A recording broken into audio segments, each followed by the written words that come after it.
¿Qué tal? Muy buenas noches. Bienvenidos de nuevo a su taller de historia de cada lunes. Un gusto saludar a todos los que ven este taller.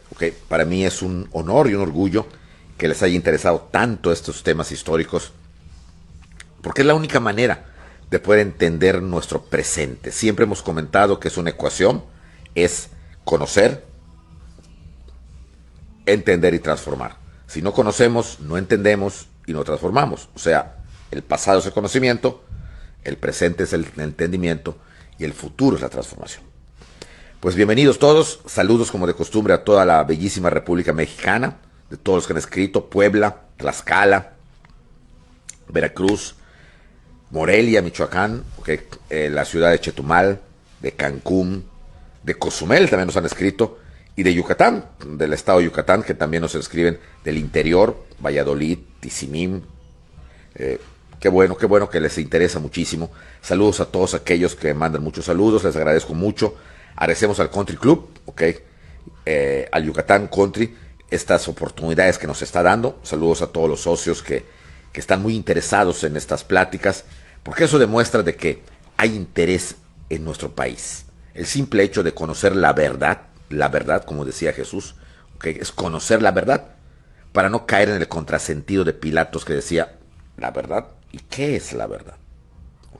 Muy bien, pues saludos a todos desde el norte, Baja California, Tijuana, que nos escribe también, y de Estados Unidos, Camarillo, California, Canadá, Toronto, en fin, todas aquellas personas que nos ven desde las distintas latitudes de nuestro mundo.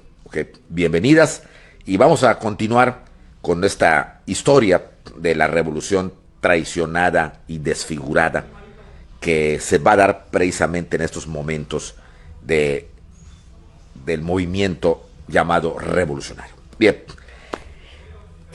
ya triunfó el movimiento que menos revolucionario era, que era el movimiento de Carranza.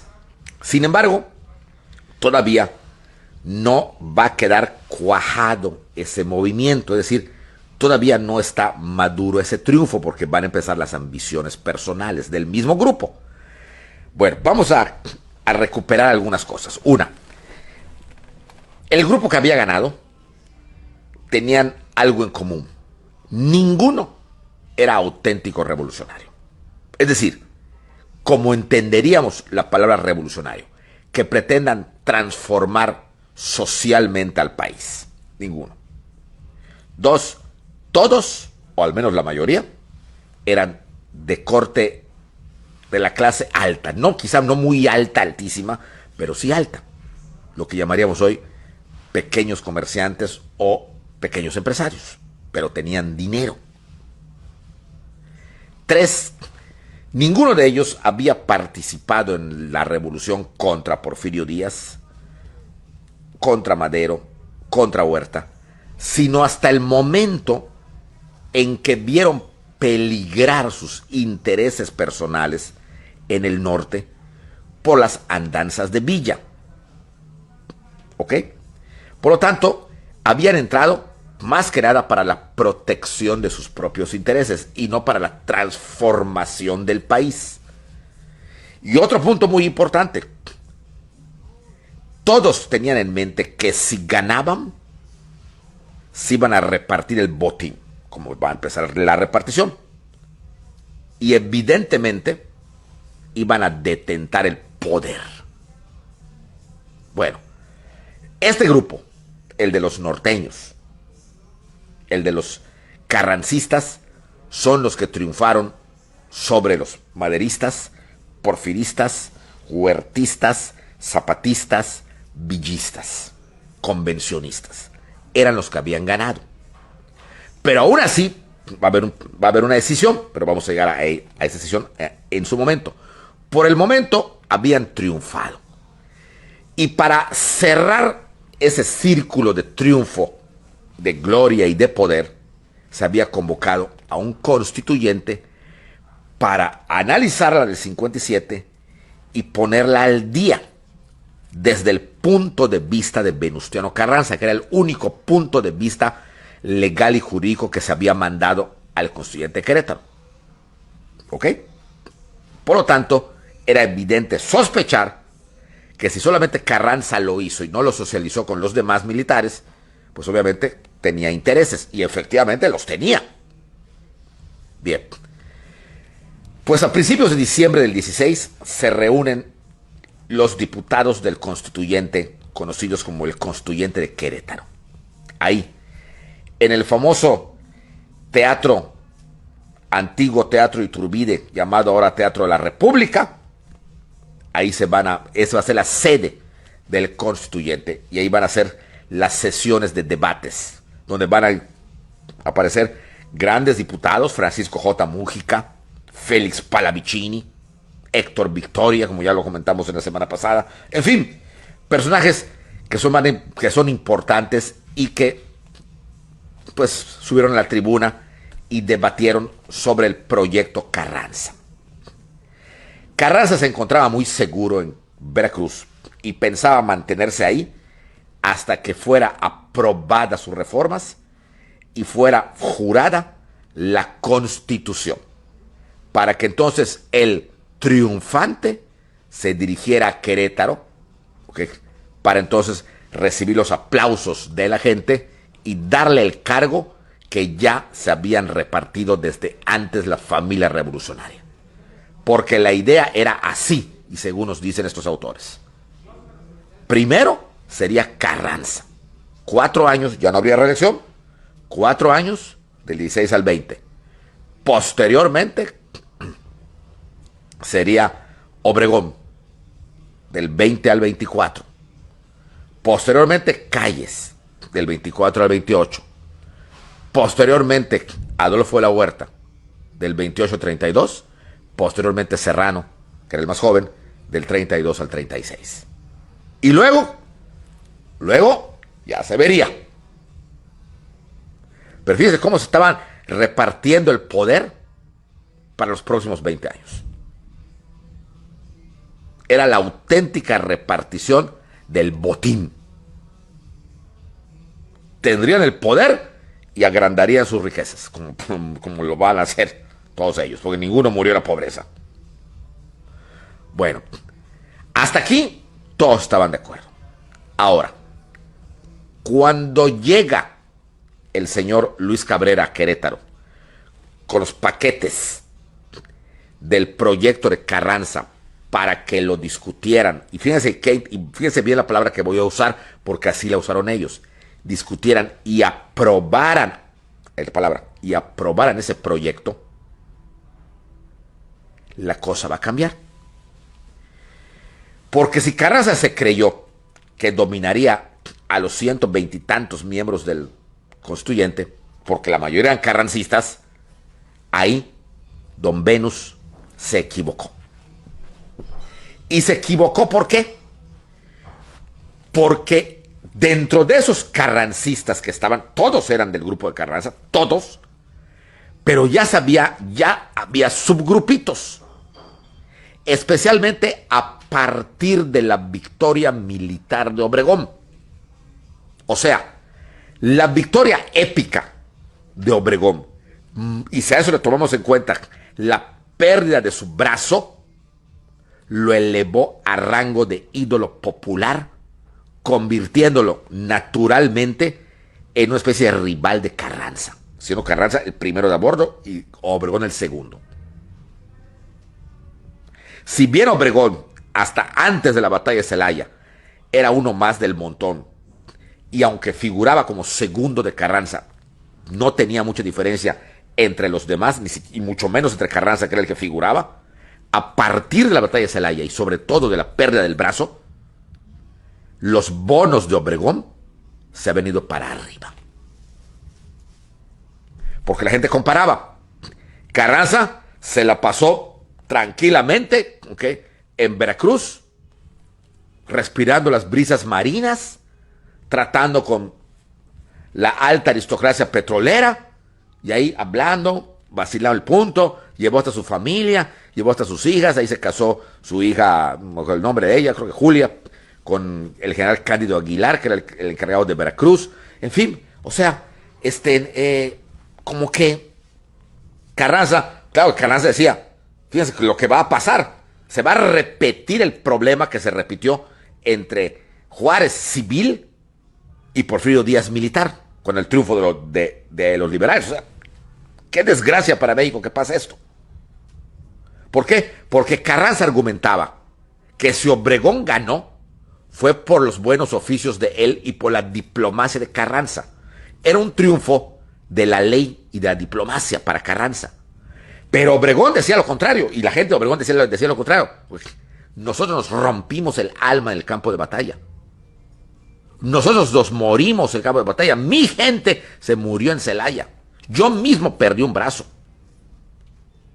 Entonces, Carranza ganó por mí, decía Obregón. Y Carranza decía, Obregón ganó por mí. Casi idéntico a lo que Juárez decía. Cuando ganaron los republicanos a los conservadores. Juárez decía, es un triunfo de la ley, o sea, mío. Sin mí, Porfirio Díaz no tendría legitimidad para haber ganado. Y Porfirio Díaz decía, es un triunfo mío de los militares. Sin mí, mis militares, la ley que dice don Benito hubiera quedado hecha una basura. Algo igual decían estos dos. O sea, no era ya el mismo escenario antes de la batalla de Celaya que después.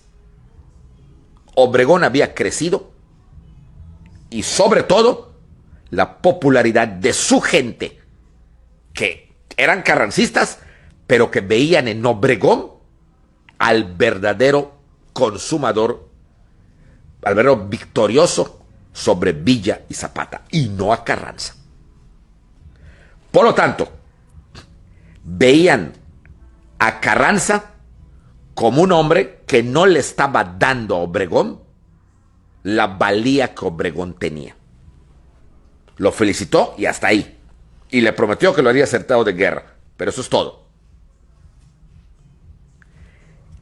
Obviamente, este era el ambiente en el constituyente de los diputados, no de todos, pero sí de una gran mayoría, cuando llegan los paquetes con el proyecto de Carranza.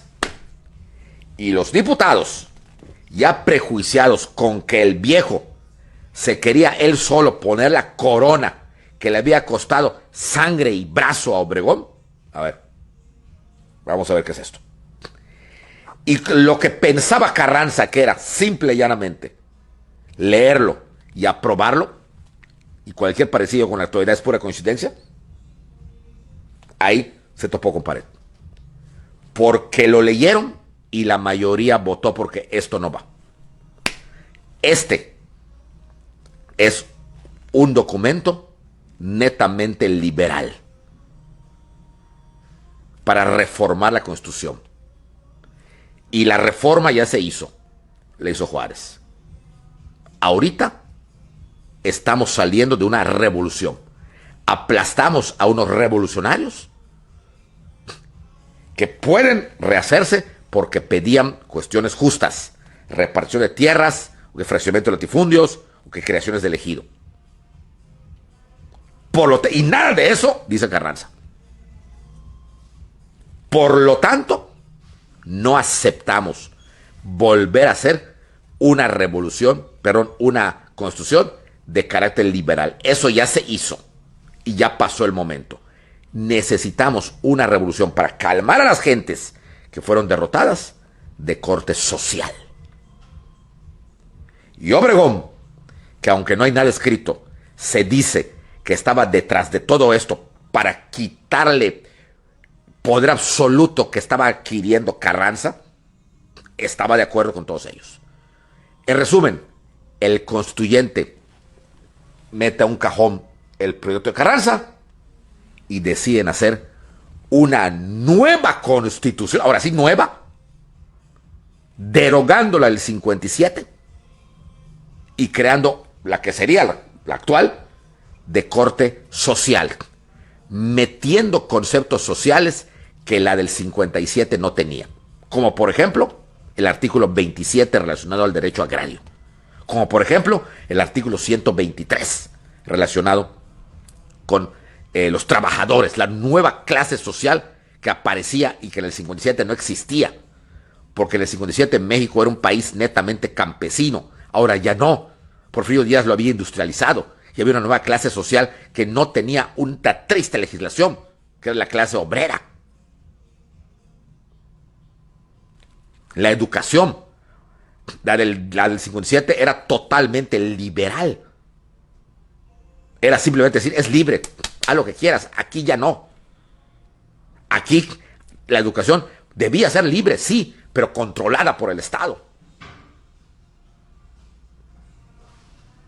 Entonces no sería libre. Bueno, eso ya es otra discusión. En fin, entonces, y otra cosa también, ¿okay? La del 57, ¿okay?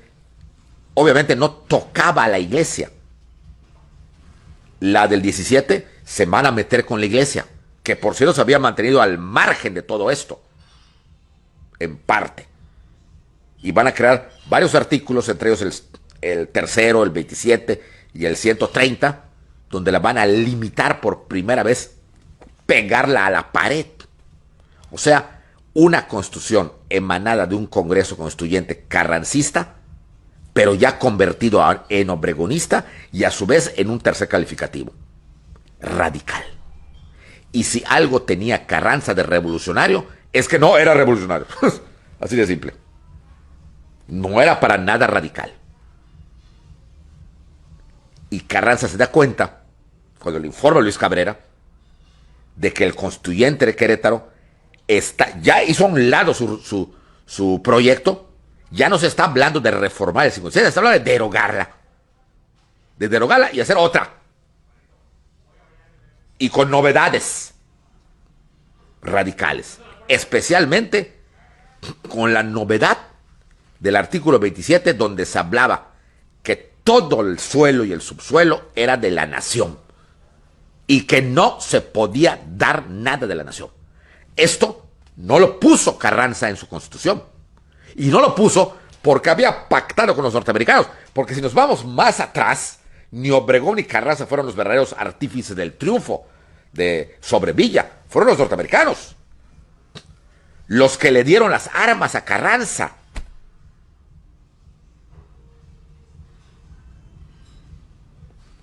Esto, obviamente, Carranza no lo podía permitir. Porque entonces, ¿cómo iba a quedar? Se iba a enemistar con los norteamericanos. Y esto se ponía, o sea, no lo iba a parecer. Para colmo de males, Villa, que después de que había vomitado toda la guácara que tenía contra Carranza, allá por Chihuahua, y se le pasó el mal humor, por así decir, empieza en su mente bastante troglodita, empieza a razonar de por qué lo vencieron si nunca lo habían vencido. Y se da cuenta que por las armas que tenían los obregonistas y carrancistas. ¿Y de dónde las sacaron? De los norteamericanos. Entonces, ese Villa bipolar, ese Villa que actuaba en base a exabruptos, se le sube la adrenalina hasta la punta de su cabello y dice: los gringos son los culpables. Por culpa de ellos perdí. Pues ahora me vengo. Y entonces Villa, sin decir agua va, y saliendo de su escondrijo de Chihuahua, atraviesa la frontera, invade Columbus, Nuevo México, y va a matar y a colgar, y los va a dejar colgados en los postes de telégrafos y de luz a cuantos gringos encontró. Esto le iba a crear a Carranza, que todavía no se había hecho la Constitución, aún no tenía el cargo real de presidente, aún seguía siendo el primer jefe, un problema internacional gravísimo. Y efectivamente, Villa, después de matar a cuantos norteamericanos se encontró por allá, volvió a cruzar la frontera a México y se escondió. Obviamente, la Casa Blanca brinca. El presidente Woodrow Wilson, protesta por lo que está pasando, y le exige a Carranza la detención inmediata del bandolero Pancho Villa. ¿Cómo son las cosas? Antes grandes cuates, antes el gran mexicano, ahora era el bandolero para los norteamericanos. Pero Carranza, en primer lugar, aún no era presidente. En segundo lugar, toda su fuerza estaba en esa lucha entre ellos, porque si se aprobaba la Constitución como la estaban discutiendo el constituyente, los norteamericanos iban a brincar aún más. Entonces tenía que solucionar ese problema. Además, no tenía la fuerza para localizar a Villa, porque nadie sabía dónde estaba Villa. Solo sabían que estaba en el norte de Durango para arriba, pero nadie sabía dónde estaba, porque además les quiero decir que la gente quería tanto a Villa, que cuando Villa quedó en desgracia y fue perseguido por las tropas carrancistas y obregonistas, ¿okay?, la gente, tanto sus amigos como sus soldados, empiezan a vestirse como él, y empiezan a dejarse crecer el bigote, y empiezan todos a llamarse Panchos Villas.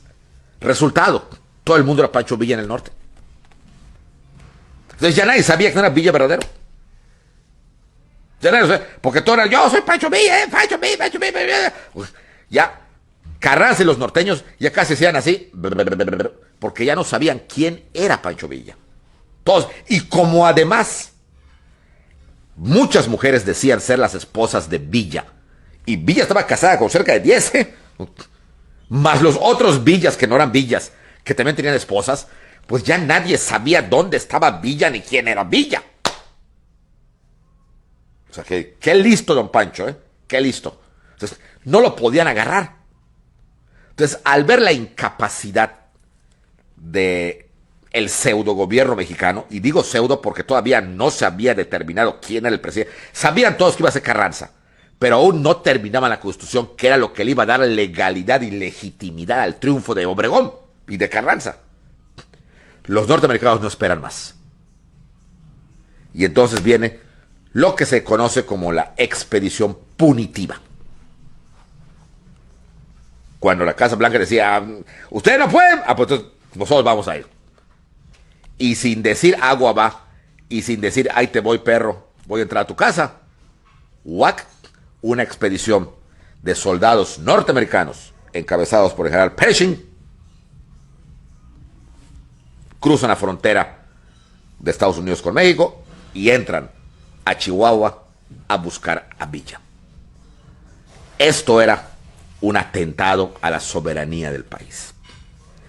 Evidentemente, del momento más álgido de la discusión de la Constitución, y cuando se estaban ya definiendo los campos, que ya los carrancistas obregonistas ya eran más obregonistas que carrancistas, y los carrancistas de cepa, que eran los carrancistas, pues cada quien jalaba agua para su molino. Y el grupo de Obregón empieza a decir que Carranza se estaba mostrando muy tibio, porque mínimo que le hace una protesta por lo que estaban invadidos los norteamericanos. O sea, ¿cómo pasa que invadan así? Otra vez invadían. Otra vez. Sin contar Texas. Okay. Vamos a... que allá hubo un permiso. La invasión norteamericana del 47 y el 48. Luego la del 14, Victoriano Huerta. Y ahora la del 16. A 2 años. Otra vez invadían los norteamericanos. Y falta otra más. La del 25. Entonces, ¿qué hacer? Entonces, Carranza, que estaba viendo pegado a la pared, y que sus bonos bajaban, y que la Constitución y los espías que él tenía en el constituyente, como Aguirre Berlanga, le informaban, señor, va mala cosa. Están aprobando reformas, más que reformas, proyectos muy radicales. Se están yendo contra la iglesia, se están yendo inclusive contra los norteamericanos. ¿Okay? O sea, no hay manera. Cada día el grupo radical, así le llamaban al grupo de Obregón, está tomando más fuerza aquí en Querétaro. ¿Okay? Y mientras tanto, el Pershing, que buscaba por todo Chihuahua y por todo el norte dónde estaba Villa, que nunca lo encontró. Se dice que Carranza había pensado hacer una especie como de territorio libre, como una especie de decreto que no sé de dónde lo iba a sacar porque él no era presidente, para declarar que donde avanzaban los gringos, por el momento, los declaraban como una especie de puerta abierta para México. Era una manera de salvarse Carranza de no enfrentarse a los norteamericanos. Pero no lo hizo, porque también Zapata, que también se había vuelto un guerrillero y que estaba en las afueras de México, por Cuernavaca y por Cuautla, volvió a atacar las haciendas que Carranza había devuelto a muchos porfiristas. Y vuelve otra vez las matanzas en las haciendas. Los quemados y ahorcados en las haciendas. Entonces, Carranza no la tenía todas consigo. Había, entre comillas, ganado a la revolución. O la revolución. Pero al final de cuentas, no había ni siquiera tratado de sentarse en la silla presidencial. Y ya había brotes aquí, brotes acá, los norteamericanos, la Constitución. O sea, van. O sea, ya no veía, o ya no sentía lo duro don Venus, sino sentía lo tupido. Y Villa se pavoneaba tranquilamente por todo el norte, ¿ok? Y podríamos imaginarnos que se moría de risa, ¿ok? Gritándole a los cuatro vientos: bandido, viejo, barbas de chivo, ¿ok? Ladrón, estás carranceando a todo el mundo, o sea, estás robando. Se dice que hasta agarraba chivos y les cortaba la barba y bailaba sobre las barbas de chivo, impunemente, porque eran un montón de Panchos Villas. Nadie sabía, a lo mejor Preci sí se topó con alguno, pero no era él. Pues así las cosas, llegamos al año del 17. A nivel mundial, el último año de la Primera Guerra Mundial. A nivel mexicano, ¿ok? México invadido por el norte, por los norteamericanos, Villa merodeado por todo el norte, Zapata por el centro, una constitución que estaba a punto de terminarse y que estaba perdiendo el grupo carrancista porque estaban haciendo una cuestión muy radical. Muy radical. Carranza no quería pelearse con la iglesia, ni quería pelearse con los norteamericanos. Pero se estaban dando situaciones que él ya no podía controlar. Hasta que en enero del 17, ¿ok?, los norteamericanos se retiran. En verdad, por ahí hablan que la Virgen de Guadalupe quiere mucho a nuestro país, porque se retiraron para concentrarse en el presidente Wilson, para que ya toda su ofensiva fuera en Europa, ¿ok? Y algún autor dice que pudo el gobierno de la Casa Blanca decir: no importa, luego volvemos a México. Europa nos interesa más ahorita. México está al lado. México puede esperar. Ya volveremos. Sea como sea, la expedición punitiva de Pershing se regresa a Estados Unidos sin lograr nada, porque a Villa nunca lo capturaron. Claro, los norteamericanos le van a agarrar un odio porque se burló de ellos totalmente. Se burló de ellos. Pero en fin, al menos por ese lado, ¿ok?, cedían los norteamericanos. Por el lado del sur, donde estaba el estado de Morelos, la guerra de guerrillas contra Zapata se iba. Pero Zapata era otro, que si bien no tenía las agallas de Villa, conocía el estado de Morelos como la palma de su mano. Y cuando llegaba el ejército, se escondía por acá, se metía por acá. Y tenía a su hermano Eufemio y a Genovevo de la O, que eran buenos militares campesinos, buenos agraristas. Entonces tampoco lo podían agarrar. En pocas palabras, Carranza no podía. Después de la victoria de Obregón sobre Villa, no había visto una. Pero no era una guerra formal, eran guerrillas. Guerrillas. Y así llegamos a febrero de 1917. El último informe de Luis Cabrera era: señor, ya nos llevó la PM. Ya terminaron de redactar el proyecto y no va el de usted, va el de los radicales. Y lo van a firmar. Y la van a jurar como constitución. Así que perdimos al menos en ese aspecto. Ganaron los radicales. Entonces Carranza, tratando de evitar esto, decide presentarse en Querétaro. Aquí nos lo cambian los libros de texto, dando a entender que Carranza iba para jurar la Constitución. No fue así. Carranza va a ir, y va a ir a caballo, ni siquiera en tren, de Veracruz a Querétaro. ¿Por qué no iba en tren? Porque en tren lo iban a saber. Iba a caballo con su gente, porque Carranza con sus más leales seguidores de Veracruz, y aún contando con el apoyo norteamericano, pensaba dar algo así como un golpe de Estado. Pensaba llegar a Querétaro, detener el constituyente, aprender a los más radicales, o sea, escindir el movimiento de la familia revolucionaria e imponerse a la fuerza. Esa era la idea de Carranza, porque no podía quedar más con los norteamericanos. Y ahí iba el artículo 27. Había que evitar eso. Y Carranza se encamina a Querétaro. La crónica de Querétaro nos habla, ok, y por cierto, saludos a los amigos de Querétaro que también nos ven por allá, que Carranza va a llegar a Querétaro el 5 de febrero de 1917, que era el día que se habían citado para leer ya completamente la Constitución, firmarla todos los diputados, entregársela a Carranza como primer jefe, se le declaraba a Carranza presidente,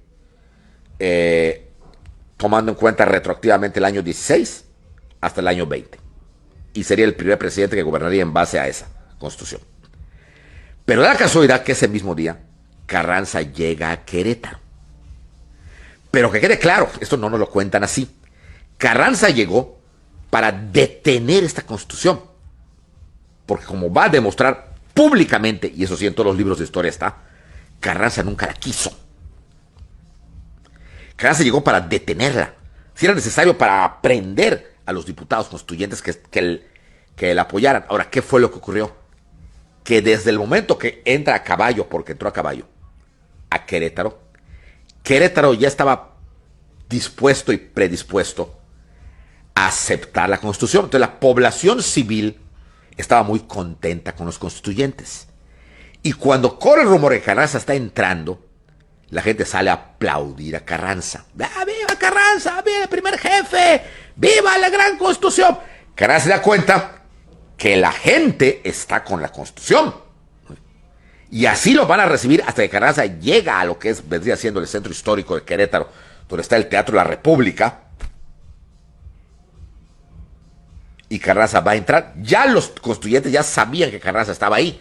Y bien, qué bueno que viene el primer jefe. Nadie se imaginó, ni los radicales, que Carranza venía a decir no. Entonces Carranza se baja del caballo, una comisión de los constituyentes lo recibe, lo abraza y la gente afuera, ¡viva Carranza! ¡Viva la Constitución! Fíjense cómo el escenario va cambiando. ¿Y qué estaría pensando Carranza? Carranza no dice nada, era parco de palabras, muy parco, parsimonioso, como hemos dicho. Y Carranza se dirige, o sea, lo llevan, o sea, hacia el teatro, o sea, hacia el escenario, donde estaban la mesa directiva, donde llevan a empezar a nombrar cada uno de los diputados para que fueran a pasar a firmar. Y Carranza baja, como pasa en los teatros, el teatro se entra por parte de atrás y vas caminando, ¿ok? Y conforme iba bajando los escalones, pasando por las butacas, la gente, ¡viva Carranza! ¡Viva el primer jefe! ¡Viva la Constitución! Le daban la mano, ¡viva Carranza! ¡Viva! Y así llegó hasta que sube al escenario donde estaba la mesa directiva, Félix Palavicini y todos los radicales, y lo abrazan, bienvenido primer jefe, qué bueno que vino, qué bueno que vino, porque vamos a jurar la Constitución, y quién mejor que usted para que sea el que la firme también de una buena vez, y ya de aquí salga usted como presidente retroactivamente hablando. Y aquí se escribió la historia de la Constitución malquerida de nuestro país. Don Venustiano ya no se atrevió a dar ningún golpe de Estado. Ya no se atrevió a decir, ¿saben qué? Vine aquí para no reconocerla. Ya no podía. El ambiente no era propicio, al contrario, era totalmente lo contrario. Carranza estaba viendo, porque se leyó la Constitución, que ahí le rompían el alma a los petroleros, le rompían el alma a la iglesia, creaban ciertos beneficios para los trabajadores que Carranza no había dicho. O sea, Carranza estaba asustado, pero ya no podía dar marcha atrás por el ambiente que se estaba viviendo, ya no digamos solamente en el exteatro Iturbide, Teatro de la República, sino en Querétaro en general. ya no podía hacer nada, porque si lo hacía le iban a dar pamba salvaje o le iban a linchar. Y demasiado quemado ya estaba. Y entonces Carranza, que es lo que aparecía en los billetes de 100 pesos antes, lo que aparece en las fotos, Carranza en la mesa directiva, cuando le toca su turno, firma la Constitución y la jura. Evidentemente de dientes para afuera. Porque en la mente de Carranza probablemente, y yo creo que sin el probablemente, seguramente, estaba pasando cómo lo voy a hacer, cómo la voy a quitar, cómo la voy a violar, para que los norteamericanos no me retiren su apoyo. Porque cuando se enteraran de que el artículo 27 les quitaba auténticamente ya la explotación de los recursos naturales, en este caso el petróleo, iban a brincar. ¿Cómo? Pero el 5 de febrero de 1917 se jura hasta por Don Venus la Constitución que de alguna manera nos sigue rigiendo hasta ahorita. Lo chistoso, lo irónico, lo hipócrita es que eso nos han hecho creer con las imágenes de hace más de 100 años. Carranza parado en la mesa directiva, Carranza dando un discurso de días para afuera, jurando la Constitución, y nos han hecho creer que el autor de la Constitución y el que más la amó, la quiso como si fuera su amante, su amiga, su novia, su esposa, fue Venustiano Carranza, cuando era absolutamente todo lo contrario. Carranza era el peor enemigo de esa Constitución, pero la juraba. En ese momento la juraba. Y a partir del 5 de febrero, Carranza se convertía retroactivamente en presidente de la República a partir del 1 de diciembre del 16 hasta el 30 de noviembre del 20. Desaparecía la vicepresidencia. Era otra de las novedades. Se cambiaba el nombre de ministros por secretarios, como es hasta hoy. Se permitía la huelga, el paro de trabajadores, que antes no era permitido. Se limitaba y se encerraba a la iglesia en los templos. Y el artículo 27 hablaba del petróleo. ¿Qué iban a hacer los norteamericanos cuando se enteraran de esta Constitución? Y lo más triste, que Carranza públicamente la firmaba y la juraba. Venían tiempos muy negros para Don Venus y también para el país. Pero esto lo veremos la próxima semana. Muy bien, pues les agradezco mucho, ok, espero que tengan una excelente semana, inicio de semana, como si nada, ya estamos a la mitad y nos vemos la próxima semana a la misma hora y por este mismo medio. Saludos a todos.